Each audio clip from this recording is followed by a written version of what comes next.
Assalamu алейкум, қадірлі көрермандар. Тұтқан орызыңыздар қабыл болсын. Каналға қаттала кетіңіз. Біз қысқаша баянымызды баштайбыз. Урматтуу бир туугандар, акыркы жылдары балдардын тарбиясына карата заман бузулду. Азыркы балдар башкача. Мурунку балдар мындай эмес эле деген сөздөрдү көп угабыз. Бир суроо: чын эле заман бузулдубу же тарбия алсырадыбы?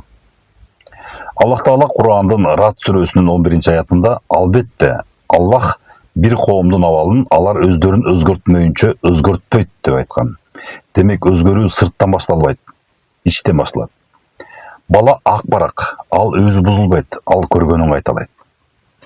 Пайгамбарыбыз саллаллаху алейхи вассалам ар бир бала таза ишенимде төрөлөт. Ата-энеси аны кайсы жолго бурат деген. Бул туурасында Бухари, Муслимде эскерилет.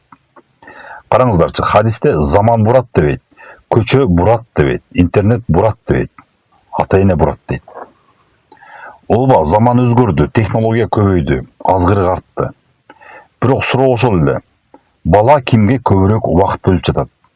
Телефонгобу же ата-энегеби? Ким менен көбүрөөк сүйлөшөт? Достору мененби же үй бүлөсү мененби? Эгер үйдө мээрим аз болсо, бала аны көчөдөн издейт.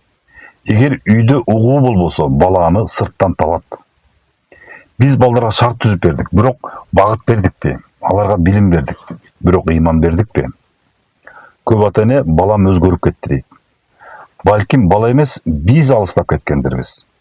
Бир кезде бала сиздин кучагыңызга чуркачу, азыр ал телефонго чуркайт. Эмнеге? Анткени телефон аны уккандай сезилет. Ата-эне болсо көбүнчө насаат айтат, бирок балдардын угууга, алар менен сүйлөшүүгө шашылбайт. Урматтуу бир туугандар, заман балдарды тарбиялабайт, үйдөгү тарбия тарбиялайт. Эгер ата-эне намазга олуттуу мамиле кылбаса, бала намазды олуттуу көрбөйт. Эгер үйдө адеп ахлак, тарбия биринчи орунда болбосо, кыздан уят күтүүгө болбойт. Эгер уул атасынан жоопкерчилик көрбөсө, кантип жоопкерчиликтүү болот? Заман шылтоо болбошу керек. Ар бир доордо кыйынчылык болгон, бирок ар бир доордо адептүү адамдар да болгон. Айырма тарбияда. Бүгүн биз балдарды күнөөлөй бербей, өзүбүздү суракка тарталы. Мен балдарга канча убакыт бөлдүм? Мен акыркы жолу качан чын жүрөктөн сүйлөштүм? Мен ага акырет тууралуу качан эскерттим деп өзүбүздү суроолор менен кыйнап көрбөйлүбү? Замандын балдары жок, биздин тарбиянын жыйынтыгы бар. Эгер бүгүн оңдосок, эртең коом оңолот. Анткени коом бүгүнкү биздин балдарыбыз. Аллах бизге акыл, сабыр, туура тарбия берүүнү насип кылсын.